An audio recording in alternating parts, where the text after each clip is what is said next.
Have Democrats taken it too far? The recent school closures in New York seem to be uniting both sides of the media. Could this change how President Trump is remembered after the pandemic?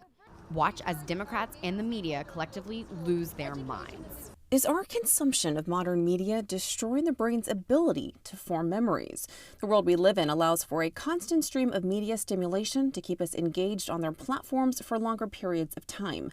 Netflix automatically plays the next episode, Twitter feeds never stop scrolling, and intermittent rewards compel us to return to our phone games at constant intervals throughout the day.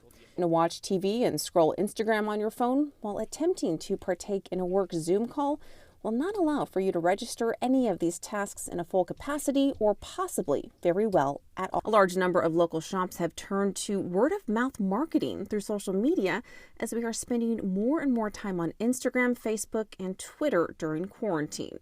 Make sure a company has real contact information and search for previous complaints. They also suggest reading reviews to make sure the quality of the product is worth the price. If you've been the victim of a social media ad scam, you can make a record of your experience with the Better Business Bureau's scam tracker. The Democrats painting Trump as delusional for wanting to put kids back in school, politicizing the choice for low-income families to send their kids to a safe place each day while they go to work, are now getting pushback from Americans who are living through the facts.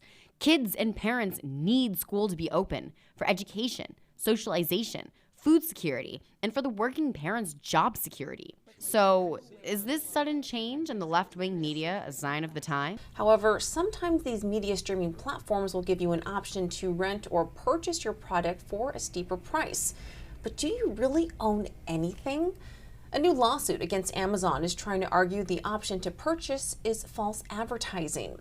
When Amazon Prime Video users buy content on the platform, what they're really paying for is a limited license for on-demand viewing over an indefinite period of time.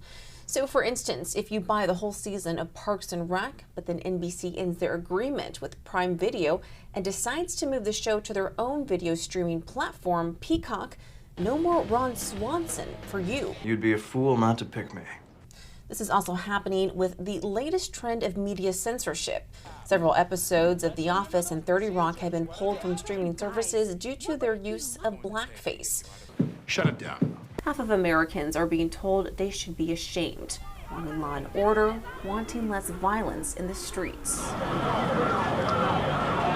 While the left has no problem burning cities to the ground. They're not going to stop, and this is a movement, I'm telling you. They're not going to stop, and everyone beware, because they're not going to stop. They're not going to stop before Election Day in November, and they're not going to stop after Election Day. They're not going to let up, and they should not. While this election is still up in the air, the media and left have made it very clear. Win or lose, they are coming after conservatives and Trump supporters with a vengeance.